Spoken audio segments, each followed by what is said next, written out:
Very good afternoon to all of students. कैसे आप सभी लोग? मैं उम्मीद करता हूँ आप सभी लोग अच्छे होंगे। टॉपिक जो आज हम लोग स्टार्ट कर रहे हैं वो रियल एनालिसिस बुक से चैप्टर नंबर 8 है, meaning of the sign of derivative and Darboux theorem. तो ये क्लास रिकॉर्ड की जा रही है मानसी के लिए और समझने का प्रयास करते हैं कि क्या हो सकता है। तो सबसे पहले हम लोगों को यहाँ पर meaning of sign of derivative discuss करना है। तो साइन ऑफ डेरिवेटिव जो हम डिस्कस करेंगे वो मैथमेटिकली डिस्कस करेंगे, ठीक है। What is the geometrical interpretation of the derivative? जैसे हम बात करते हैं dy बाई डी एक्स की, तो अगर हमने कहा y equals to x square है और हमने इसको एक बार डिफरेंशिएट किया तो ये y dash equals to 2x मिल जाता है। तो अगर हम ज्योमेट्रिकल इंटरप्रिटेशन की चर्चा करते हैं then it tells us the slope of the tangent, यानी कुल मिलाकर के किसी भी फंक्शन का डेरिवेटिव अगर हमने जनरेट किया और हम उसके ज्योमेट्रिकल इंटरप्रिटेशन को डिस्कस करते हैं तो ज्योमेट्रिकल ज्यामिति व्याख्या उसकी ये बता रही होती है कि असल में उस किसी एक बिंदु पर अगर हम टेंजेंट ट्रेस कर रहे हैं तो वो टेंजेंट एक्स एक्सिस के साथ में कितने एंगल पर बेंड है। यानी ये हमारे पास कोई एक कर्व रहा y equals to f x मान लेते हैं, ये हमारे पास कोई एक कर्व है और ये जो अभी आप ब्लैक कलर से एक लाइन देख रहे हैं जो कि टेंजेंट का काम कर रही है, तो ये एक्स एक्सिस के साथ में कितना एंगल क्रिएट कर रही है, यही बात हमको पता चलती है किससे? ये बात हमको पता चलती है किससे? D y by d x derivative से, ठीक है। तो डेरिवेटिव मतलब बेसिकली क्या है? Find out the slope of tangent. क्या है? Find out the slope of tangent. फिलहाल हम लोग यहाँ पर ये तो हमने ज्योमेट्रिकल इंटरप्रिटेशन की बात की, अब थोड़ा सा मैथमेटिकली हम लोग डिस्कस करने की कोशिश करते हैं। तो जब हम बात करते हैं कि एक फंक्शन डिफरेंशिएबल है तो इसका मतलब ये होता है कि फंक्शन का राइट हैंड डेरिवेटिव और लेफ्ट हैंड डेरिवेटिव दोनों इक्वल है। अब function is said to be differentiable. पहले लेफ्ट हैंड डेरिवेटिव की चर्चा कर लेते हैं, राइट हैंड डेरिवेटिव की चर्चा कर लेते हैं। तो राइट हैंड डेरिवेटिव में हम इसको रिप्रेजेंट करते हैं किससे? एफ डैश किसी एक पर्टिकुलर पॉइंट पर तो सी, और राइट हैंड डेरिवेटिव है तो सी प्लस हमने ले लिया। क्या ले लिया? F dash c plus. नहीं मेरी बात समझे? समझ गए? अब इसके बहुत सारे वेरियस नोटेशन है, कुछ लोग एफ डैश सी प्लस लिखते हैं, कुछ लोग एफ डैश एफ पर ही प्लस बना देते हैं। कुल मिलाकर के राइट हैंड डेरिवेटिव का मतलब ये होगा कि हम ऑरिजिन से राइट हैंड साइड जा रहे हैं और वहां पर वैल्यूज कैसी हो जाती हैं? पॉजिटिव हो जाती हैं। ये आउटपुट में देता है limits h tends to 0 F c plus h minus का एफ सी और होल अपॉन एच। ये किसकी वैल्यू आई है? एल एच डी की। सेम आर एच डी की अगर हम लोग बात करते हैं तो एफ डैश सी माइनस, और ये ब्रेक होता है limits h tends to 0 F C minus H minus का F C whole upon minus का एच। क्या ये दोनों पॉइंट्स क्लियर हैं? अब function is said to be differentiable. एक फंक्शन तभी डिफरेंशिएबल बोला जाता है जब उसमें एलएचडी और आरएचडी दोनों क्या हो जाते हैं? इक्वल हो जाते हैं। यानी a function is said to be differentiable if LHD equals to RHD. कोई भी एक फंक्शन है तो हमने क्या किया? उसका एलएचडी जनरेट किया, आरएचडी जनरेट किया और वहां से जो आउटपुट मिल रहा है उसके लिए हम बता रहे हैं कि हाँ फंक्शन क्या है? पर्टिकुलर उस पॉइंट पर डिफरेंशिएबल है। मेरी बात समझ पाए या नहीं समझ पाए? इसका सबसे अच्छा एग्जाम्पल बिल्कुल छोटा सा, हालांकि ये हमसे पूछा नहीं जाएगा लेकिन तब भी बता देते हैं। y equals to x square हमने ले लिया, y इक्वल्स टू क्या ले लिया? X square. F x equals to x square ले लिया। हम जानना चाहते हैं कि क्या x इक्वल्स टू 0 पर 1 ले लेते हैं। हम जानना चाहते हैं कि क्या x इक्वल्स टू 1 पर फंक्शन डिफरेंशिएबल है। तो अगर हमें ये चेक करना है कि ये डिफरेंशिएबल है या नहीं है तो सबसे पहले क्या जनरेट कर लेते हैं? LHD। किसके लिए चेक कर रहे हैं? 1 के लिए। तो यहाँ पर क्या जनरेट हो जाता है? 1 minus f dash 1 minus, break होगा लिमिट्स h टेंस टू 0 फिर f1 माइनस h माइनस का f1 whole upon minus h। यहाँ से जो काम x कर रहा है वो काम यहाँ पर क्या कर रहा है? 1 माइनस h कर रहा है। तो बेसिकली हमको यहाँ पर देखने को मिलता है limits h tends to 0 1 minus h का whole square minus what is the value of f1 then 1 whole upon minus का h। कोई समस्या?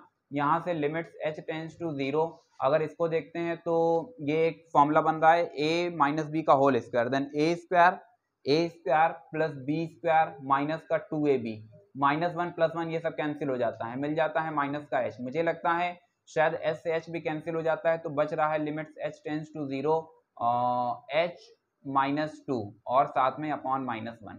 सिंप्लीफाई कर देने पर क्या मिल जाता है? 2 मिल जाता है। क्विट कर देंगे। सेकंड वैल्यू हमारे पास क्या जनरेट करने के लिए बचती है? आरएचडी। जब आरएचडी की हम लोग चर्चा करते हैं तो आरएचडी में हमें क्या पता चलता है? आरएचडी में हमें क्या पता चलता है? आरएचडी एफ डैश 1 प्लस, और यहां से हमको देखने को मिलता है limits h tends to 0 f1 plus h minus f1 whole upon h। कोई दिक्कत? ये f1 की वैल्यू कहां से जनरेट कर रहे हैं? इसी सिस्टम में x इक्वल्स टू 1 पुट कर दे रहे हैं तो 1 स्क्वायर मतलब 1। यहां से फिर सिंप्लीफाई किया limits h tends to 0 1 plus h का whole square minus 1 whole upon h। कोई समस्या यहां तक? यहां तक कोई समस्या? अब ये वाला पोर्शन तो यही है, -1 यहाँ पर भी है, -1 यहाँ पर भी है, यानी यहाँ पर 1 माइनस एच का होल स्क्वायर बन रहा है, यहाँ 1 प्लस एच का होल स्क्वायर बन रहा है। तो इम्पैक्ट मुझे लगता है केवल इस टर्म पर देखने को मिलेगा। जो नेगेटिव है वो किस में हो जाएगा, पॉजिटिव में हो जाएगा। बोलो होगा या नहीं होगा। तो h square plus 2h whole upon h, simplify कर लिया तो मुझे लगता है शायद 2 बच रहा है। अब कुल मिलाकर के LHD और RHD दोनों सेम हुए या नहीं हुए, इसका मतलब क्या है, फंक्शन डिफरेंशिएबल है। हालांकि अगर ट्रिक की बात करें तो ट्रिक से आपको इजीली समझ आ जाएगा, कुछ नहीं करना है, इसको सीधे डिफरेंशिएट कर दिया तो f डैश x की वैल्यू क्या मिल जाती है, 2x नहीं मिल जाती है। पूछ रहा है 1 पर डिफरेंशिएबल है या नहीं है, तो सीधे 1 उठा करके पुट कर दो, x इक्वल्स टू 1। जैसे पुट किया तो f डैश 1 की वैल्यू 2 × 1 इक्वल्स टू 2 नहीं आ गया। अब देखो यही आउटपुट हमें यहाँ से मिला, तो यही आउटपुट सीधे में मिल रहा है। मेरी बात समझे या नहीं समझे। लेकिन सीधे डिफरेंशिएट नहीं कर पाते हैं किस टाइप के फंक्शंस को, जो पीस वाइज डिफाइंड ब्रांच होती है। कौन सी ब्रांच, PIECE, पीस वाइज और डिफाइंड फंक्शन। इसके अंदर आते हैं ग्रेटेस्ट इंटीजर फंक्शन, फिर लीस्ट इंटीजर फंक्शन, फिर फ्रैक्शनल पार्ट फंक्शन, फिर मॉडुलस फंक्शन और फिर सिग्नम फंक्शन। हर टाइप के फंक्शंस पे काम करेगा, लेकिन इन फंक्शंस पर ये विद्या काम नहीं करेगी सीधे डिफरेंशिएशन वाली। मेरी बात समझे या नहीं समझे। इसको इवैल्यूएट करने के लिए हमको कुछ अलग ही स्ट्रेटेजी को फॉलो करना होता है। मेरी बात समझे या नहीं समझे। तो यहाँ से ये बात मुझे लगता है अच्छे से क्लियर हो गई होगी कि what is the meaning of LHD and RHD। अब अगर हम चाहें तो हम सीधे ही लिमिट को, मतलब सीधे ही हम डेरिवेटिव को इवैल्यूएट करना चाहते हैं। जैसे लिमिट एक तो सीधे इवैल्यूएट हो जाता है, एक LHD RHD के थ्रू, LHL और RHL के थ्रू ब्रेक होता है। तो अगर हम चाहें कि इसको सीधे इवैल्यूएट कर लें तो सीधे इवैल्यूएशन भी हमारे पास पॉसिबल होता है। इसके लिए फॉर्मूला बनता है f डैश c, c मतलब जिसके लिए हमें जनरेट करना है, limits x tends to c fx minus का fc whole upon x minus c। ये हमारे पास सीधे फॉर्मूला मेंटेन हुआ। बोलो फॉर्मूला मेंटेन हुआ या नहीं हुआ, कोई समस्या। तो या तो हम ये फॉलो करें या फिर हम ये फॉलो करें। चाहो तो आप इसको अभी अप्लाई करके देख सकते हो, उसी फंक्शन पर सॉल्व करके दिखाएं, देख लेते हैं। यहाँ से हमने अप्लाई किया तो हमको देखने को मिलेगा f डैश 1 इक्वल्स टू, क्या देखने को मिल जाएगा, लिमिट्स x टेंस टू 1 और फिर हमें देखने को मिलता है fx means x square minus 1 upon x minus 1। गलत बात तो नहीं सिखा दी। ये देखो एक फॉर्मूला बन रहा है a square minus b square, माने a plus b, a minus b, क्या कैंसिल होता है, x माइनस 1 से x माइनस 1। तो जो बच रहा है वो क्या बच रहा है, x tends to 1 x plus 1 और लिमिट अप्लाई किया, देखो 2 नहीं आया। इसका मतलब ये है कि चाहे हम LHD RHD लगाएं, चाहे सीधे लिमिट्स अप्लाई करें या फिर हम ये ट्रिक अप्लाई करते हैं, सबसे आंसर क्या आएगा, सेम ही आएगा। कोई समस्या। अब सवाल ये उठता है कि फिर इतनी सारी चीजें सिखा क्यों रहे हैं, बता क्यों रहे हैं, क्योंकि हमारी जो अप्रोच है वो काउची के लिए है। हम पहुंचना चाहते हैं डेल्टा एप्सिलॉन डेफिनेशन, किसके लिए, डेल्टा एप्सिलॉन डेफिनेशन। तो यहाँ तक पॉइंट्स क्लियर हैं, यहाँ तक पॉइंट्स क्लियर हैं, ठीक है। इन फंक्शंस के जिनके नाम लिख दिए हैं, इन फंक्शंस पर सीधे डेरिवेटिव एप्लीकेबल नहीं होता है, ठीक है। तो इनके बारे में थोड़ा सा जरा मुझे डिटेल में बताओ। GIF को हम लोग क्या बोलते हैं, GIF क्या चीज है, LIF क्या चीज है, और फिर सही है FPF क्या चीज है, सही है। फिर ये मॉडुलस फंक्शन और फिर signum function, SIGNUM signum function. कोई समस्या, आगे बढ़ा जाए, आगे बढ़ा जाए, आगे बढ़ा जाए।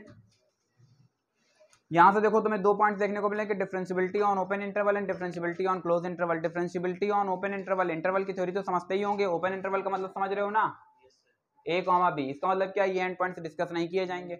अब डिफरेंशियबिलिटी ऑन क्लोज इंटरवल, तो क्लोज इंटरवल की डिफरेंशियबिलिटी का मतलब ये होता है कि फंक्शन अपने ओपन इंटरवल पे डिफरेंशिएबल हो प्लस दोनों एंड पॉइंट्स पर क्या हो, डिफरेंशिएबल हो। यही बात आपको वहां पर देखने को मिल रही है। कुछ इलस्ट्रेटिव एग्जांपल्स आपको बता दिए गए हैं कि every polynomial function is always continuous and differentiable, every constant function is always continuous and differentiable, every sine function cosine function always continuous and differentiable। तो ये सारी चीजें आपको यहाँ पर देखने को मिल रही हैं।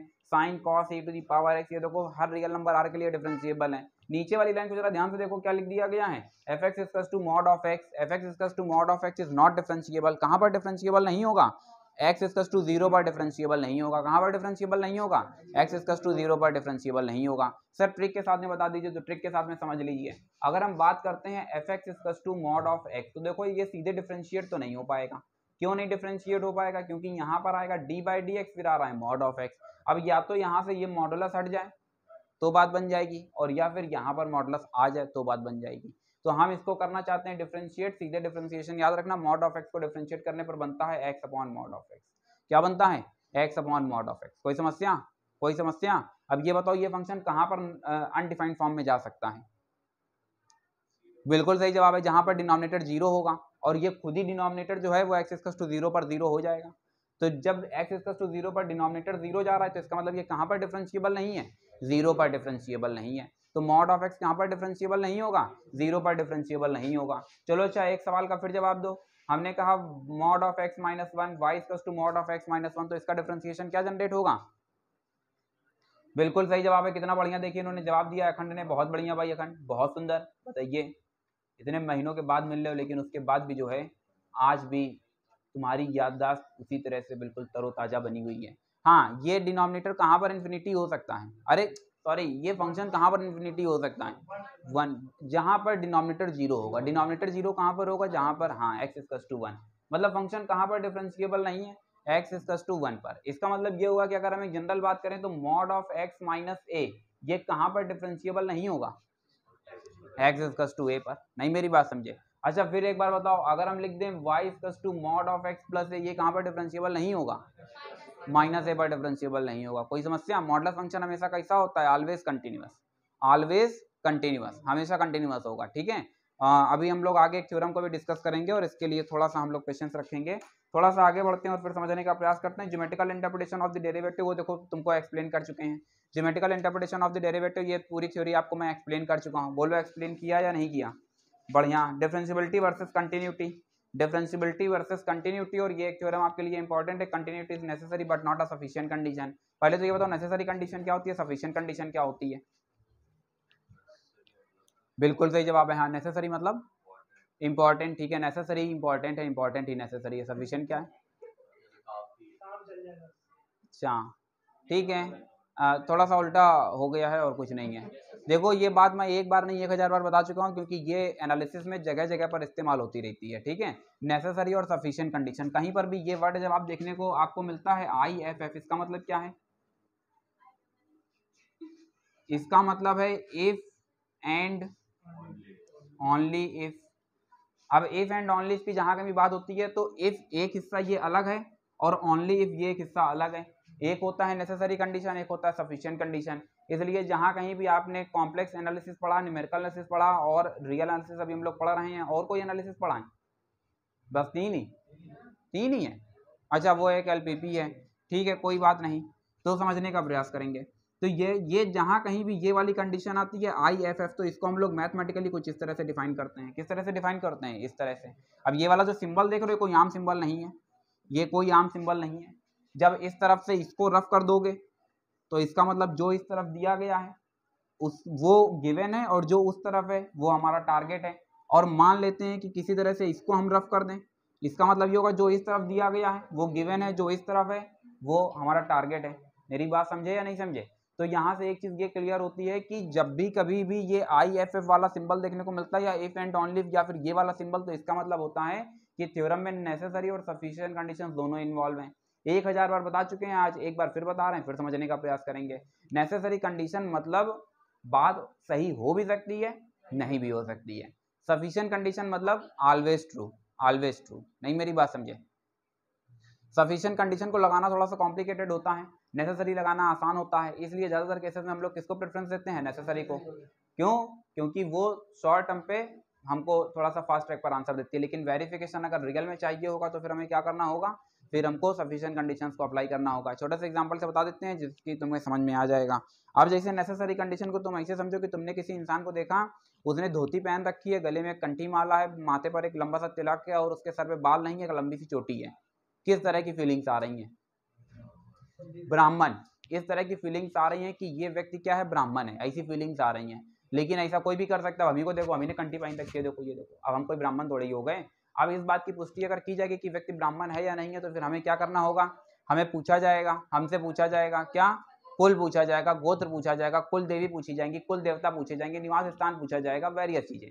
मेरी बात समझे या नहीं समझे? पूर्वज पूछे जाएंगे, सब कुछ पूछा जाएगा। ये जो पूरी प्रक्रिया है ये क्या है? ये क्या है? ये है सफिशिएंट कंडीशन। नहीं मेरी बात समझे? समझ गए?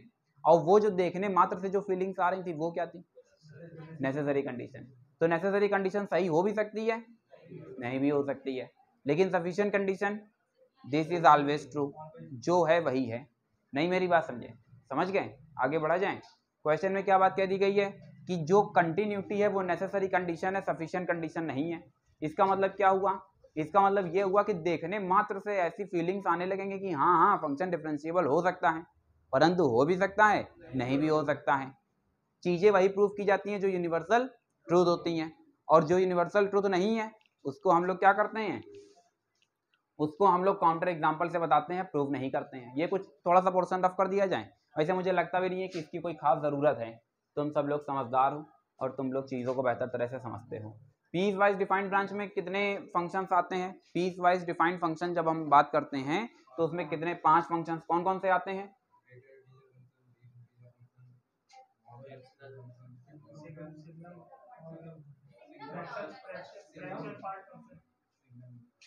हाँ, सिंघम से सिग्नम याद रखना, सिंघम वो एक मूवी देखी होगी।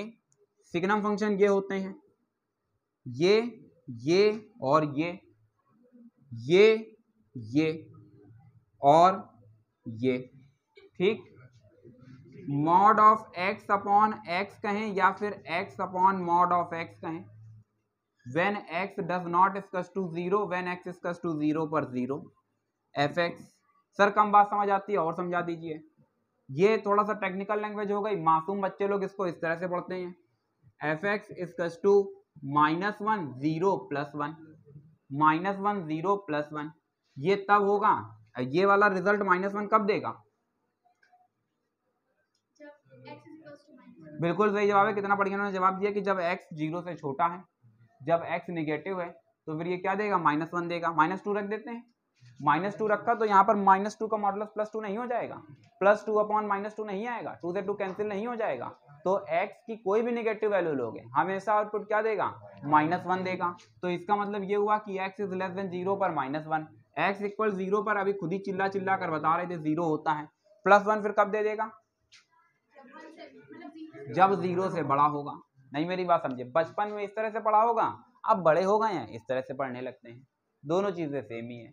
तो 5 तरीके के फंक्शंस कौन कौन से? Signum function, modulus function, modulus function के बारे में चर्चा कर ली है। कहीं पर भी कॉर्नर देखने को मिले, ज्योमेट्रिकल इंटरप्रिटेशन समझने का प्रयास करेंगे। कहीं पर भी कॉर्नर देखने को मिलेगा तो जहां कहीं भी कॉर्नर होगा, जहां कहीं भी ग्राफ में शार्पनेस होगी, वो वहां पर कभी भी ग्राफ डिफरेंशिएबल नहीं होगा। सर ये बात आपने क्या कही थी? सर थोड़ा और समझा दीजिए, थोड़ा और समझ लीजिए। भाई यहाँ पर हमने एक ग्राफ बना दिया, क्या है भाई? क्या प्रशांत, क्या यार? डिस्टर्ब नहीं करो। क्या चीज? हाँ बोलो। ढाल बनेगी? कहाँ पर ढाल बनेगी?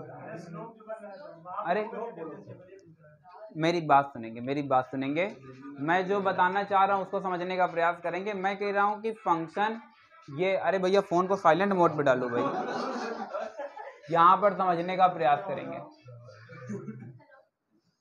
देखो ये जो फंक्शन है ये वास्तव में मान लेते हैं कि अगर ये वाला पॉइंट 1,1 ऐसा हम प्रेडिक्ट कर रहे हैं तो ये जो ग्राफ बनेगा ये बन जाएगा y = 1 + mod ऑफ x - 1 का। किसका ग्राफ बनेगा? y = 1 + mod ऑफ x - 1 का ये ग्राफ बनेगा, ठीक है। मैंने कहा जिस जगह पर शार्पनेस आ जाएगी ग्राफ में उस जगह पर ग्राफ कभी भी डिफरेंशिएबल नहीं होगा। ग्राफ में शार्पनेस कहाँ पर है? ये देखो ये वाले पॉइंट पर, ठीक 1,1 पर शार्पनेस है, ये देखो वी शेप बन रहा है कि नहीं बन रहा है इस जगह पर। और अभी तुमको स्टार्टिंग में कहा कि to find out the slope of tangent, tangent का स्लोप। तो तुम बताओ कि अगर हम इस जगह पर टेंजेंट खींचेंगे तो क्या ये टेंजेंट बोली जाएगी? नहीं बोली जाएगी। किसमें तब्दील हो जाएगी? इंटरसेक्शन लाइन में। नहीं मेरी बात समझे? तो जहां कहीं भी शार्पनेस आ जाएगी उस जगह पर क्या हम टेंजेंट कभी ट्रेस कर पाएंगे? नहीं कर पाएंगे। मान लेते हैं कि ये हमने ग्राफ ले लिया, अब तुम बताओ इस जगह पर कभी हम टेंजेंट खींच पाएंगे? तो क्या इस जगह पर फंक्शन कभी डिफरेंशिएबल होगा?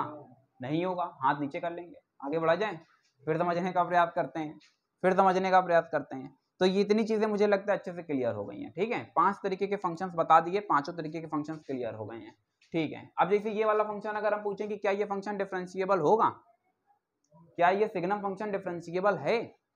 अरे लल्लू लाल कहाँ है यार, कंटिन्यूअस ही नहीं है। एक हिस्सा देखो ऊपर भागा जा रहा है, एक हिस्सा नीचे भागा जा रहा है, फिर बीच में। नहीं मेरी बात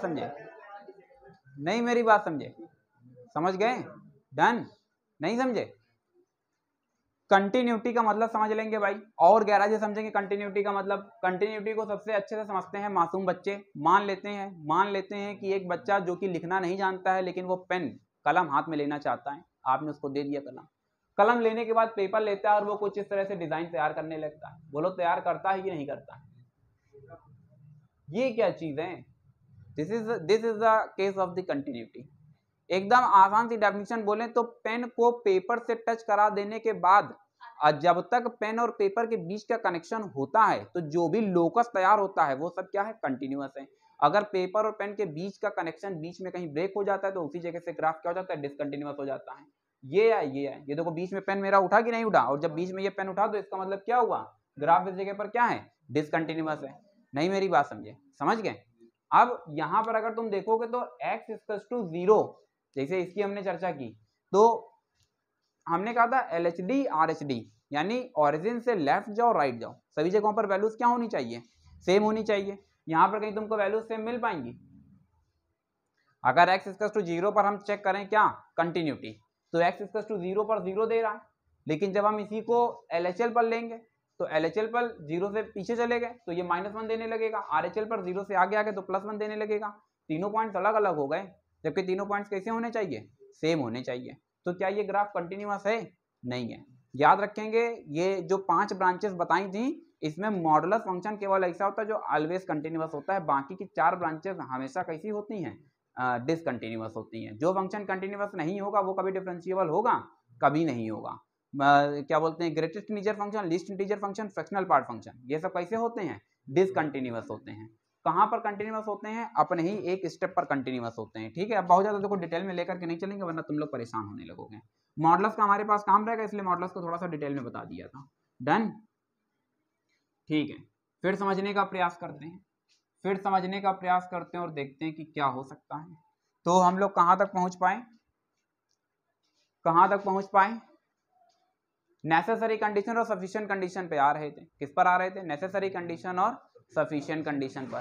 तो हम पिक कर लेना चाहते हैं क्या हम लोग ये लिख सकते हैं fx इक्वल्स टू fx, लिख सकते हैं।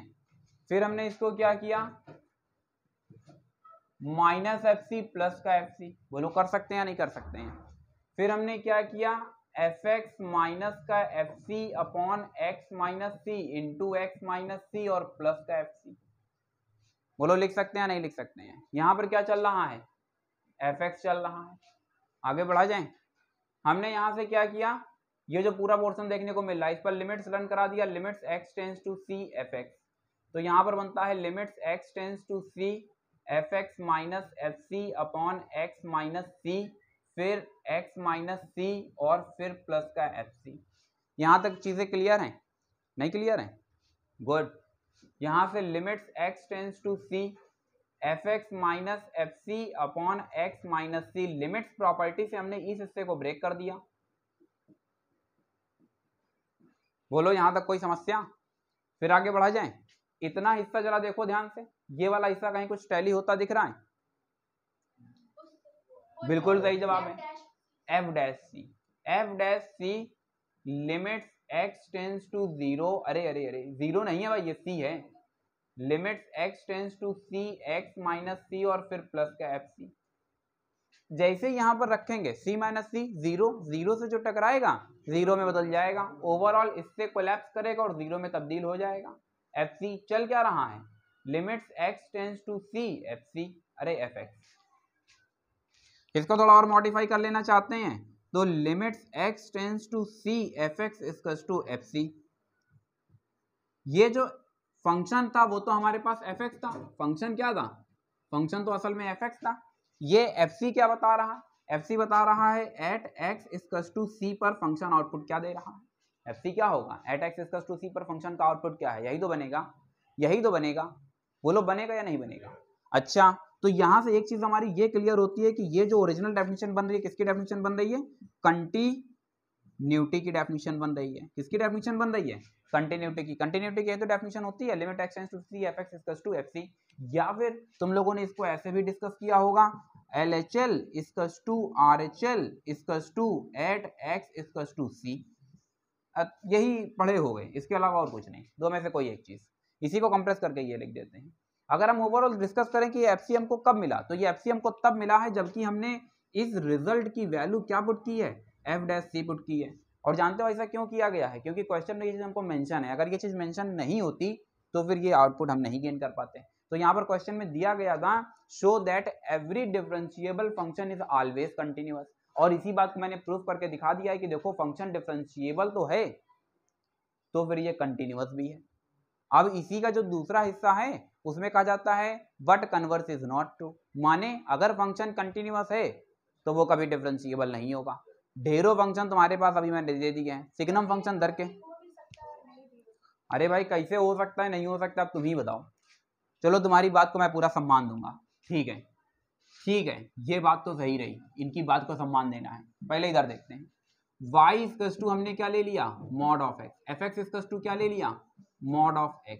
अब अगर fx equals to mod of x है, अभी तुमको इसको मैथमेटिकली प्रूव करा करके दिखा था कि ये फंक्शन कहां पर डिफरेंशिएबल नहीं था, 0 पर, याद आया। अगर हम इसमें डिफरेंशिएट क्या बोलते हैं, ये दो डेफिनेशन अप्लाई करेंगे तो जब RHD निकालोगे तो RHD देगा +1, और जबकि LHD निकालोगे तो LHD देगा क्या, -1। क्या LHD RHD आपस में इक्वल हैं, नहीं है।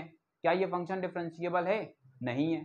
किस पॉइंट पर डिफरेंशिएबल नहीं है, एट x इक्वल्स टू 0 पर डिफरेंशिएबल नहीं है। कहां पर डिफरेंशिएबल नहीं है, x इक्वल 0 पर ये डिफरेंशिएबल नहीं है।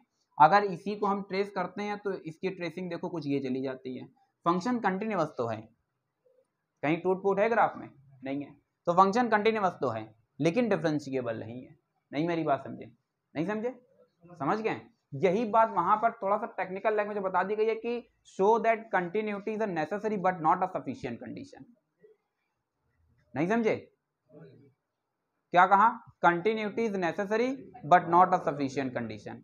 कोई फंक्शन कंटिन्यूअस है तो वो डिफरेंशिएबल हो भी सकता है, नहीं भी हो सकता है। जैसे कि ये देखो फंक्शन कैसा था, कंटिन्यूअस था लेकिन डिफरेंशिएबल नहीं है। अब ये कह रही थी मे और मे नॉट बी का यहाँ पर क्या सीन है। अब जैसे हमने ये ले लिया y equals to sine x, ये कंटिन्यूअस भी होगा डिफरेंशिएबल भी होगा, कंटिन्यूअस भी होगा डिफरेंशिएबल भी होगा। नहीं मेरी बात समझे, समझ गए। अब समझ आया मे और मे नॉट बी का क्या सीन चल रहा है, ठीक है। तो यहाँ से ये हिस्सा भी क्लियर हो जाता है। ये वाली जो डेफिनेशन ये जो अभी प्रूफ करके लाए हैं इसमें ये फंक्शन डिफरेंशिएबल है ऐसा मानते चल रहे हैं, तो फिर हमने दिखाया कि वो कंटिन्यूअस भी होगा।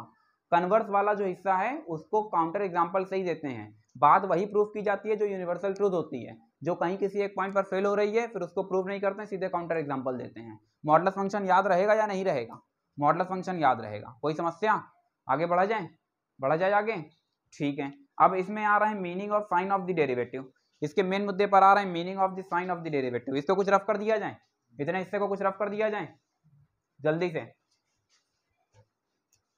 हाँ रफ करें या नहीं करें, रफ कर दें, 1 मिनट। अच्छा देखिए कुछ लोग फोटो लेना चाहते हैं, फोटो सीजन चालू हो रहा है, ठीक है। तो फिर इसको थोड़ा सा रफ करते हैं और फिर अब आगे समझने का प्रयास करते हैं।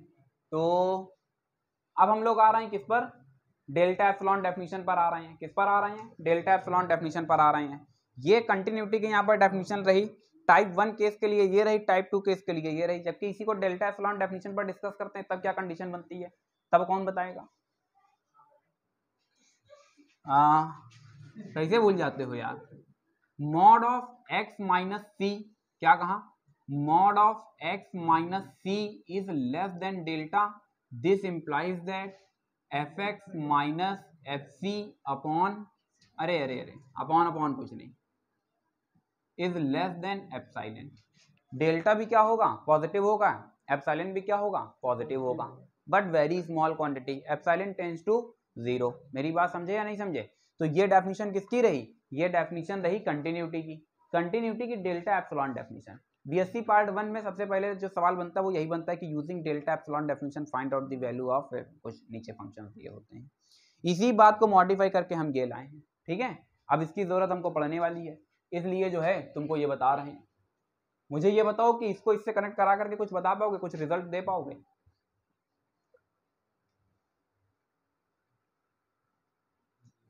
गुड, बिल्कुल सही जवाब है, बहुत बढ़िया।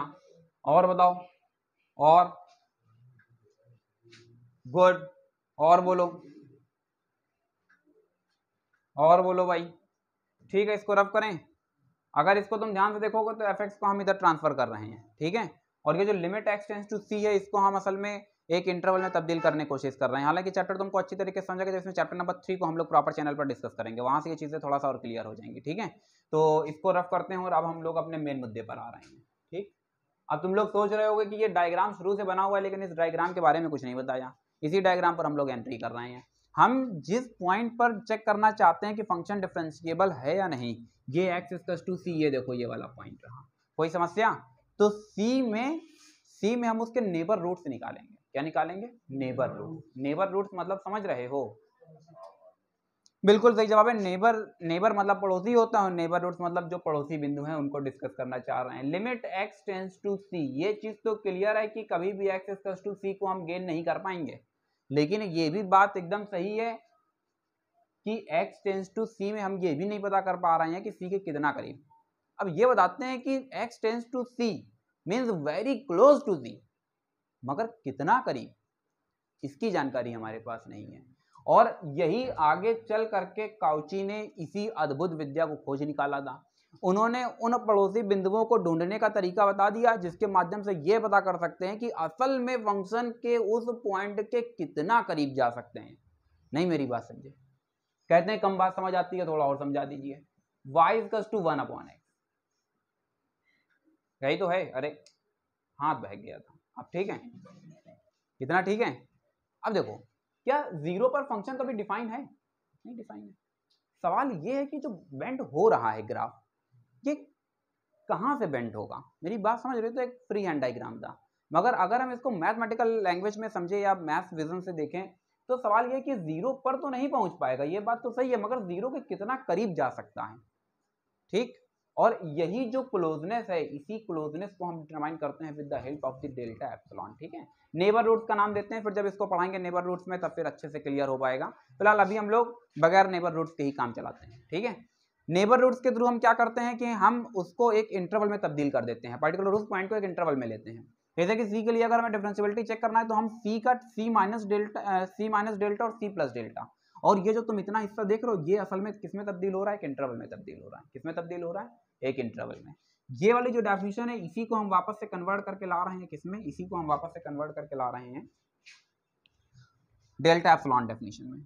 यहां से बनेगा mod of x minus c is less than delta. This implies that क्या बनेगा?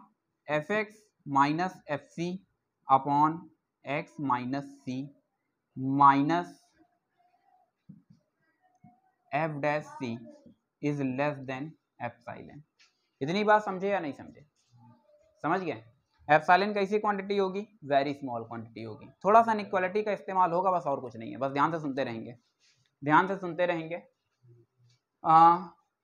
अगर हम ये कहें mod of X is less than A, तो इसको एक्सपेंड करने का तरीका क्या होगा? और मुझे लगता है शायद मैंने पढ़ाया है, नहीं पढ़ाया है, नहीं पढ़ाया, चलो कोई बात नहीं। मॉड ऑफ एक्स माइनस ए, अगर हम इसको एक्सपेंड करना चाहें तो कैसे एक्सपेंड करेंगे?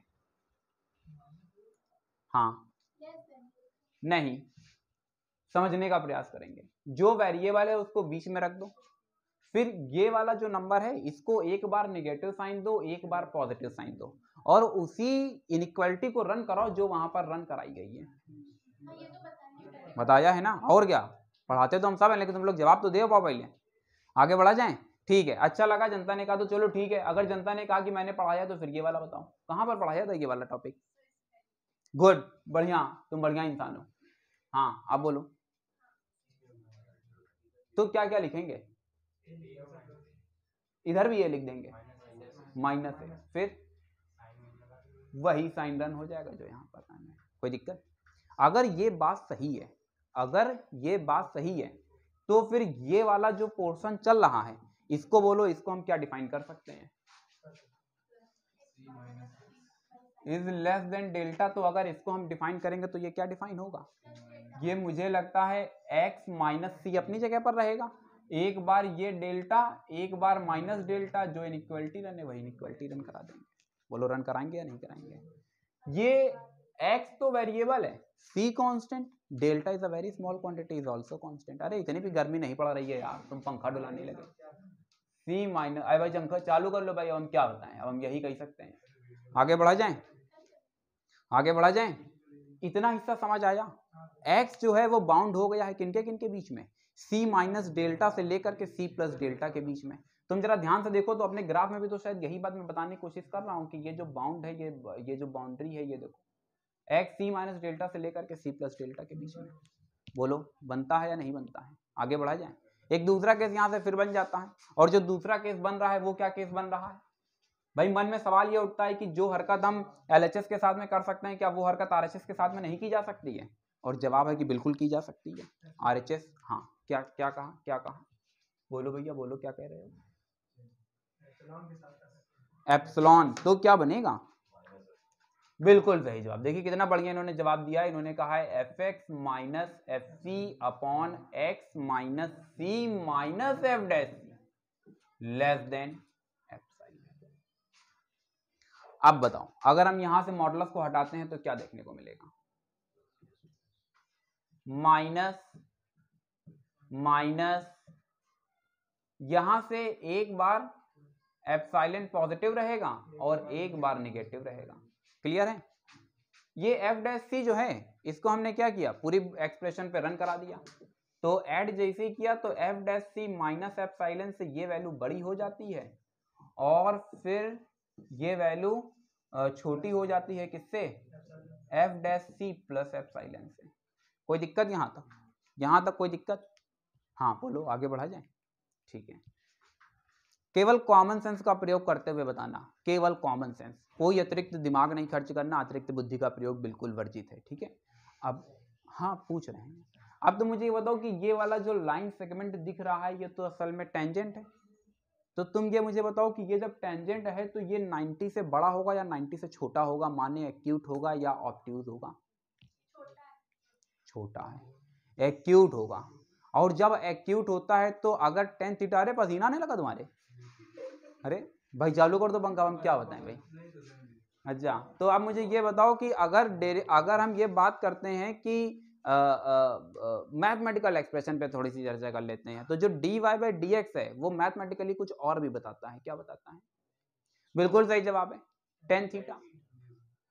थीटा अगर एक्यूट है, तुम कह रहे हो ये 90 से छोटा है तो एक्यूट है, तो मतलब 0 से 90 के बीच में लाई करेगा।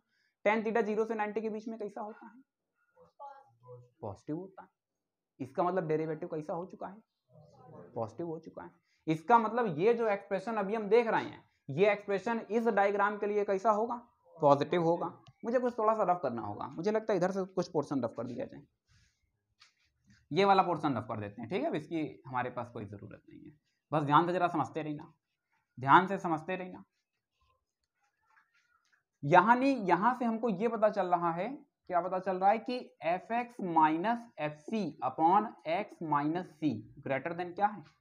0 है। बोलो यहाँ तक कोई समस्या? यहाँ तक कोई समस्या? इस तरह से नहीं, इस तरह से आंखों ही आंखों में जो ना ना ना नहीं नहीं, हाँ मैं समझ रहा हूँ तुम क्या कह रहे हो। आगे बढ़ा जाए, आगे बढ़ा जाए, फिर समझने का प्रयास करेंगे। कॉमन सेंस का प्रयोग करते हुए बताना, वरना घूम जाओगे। ये जो एक्सप्रेशन दिख रहा है ग्रेटर देन 0 का मतलब मैडम जी ने जो मुझे बचपन में पढ़ाया था, कहा था पॉजिटिव होता है। तुम लोगों ने ये पढ़ा था? ये नहीं पढ़ा था?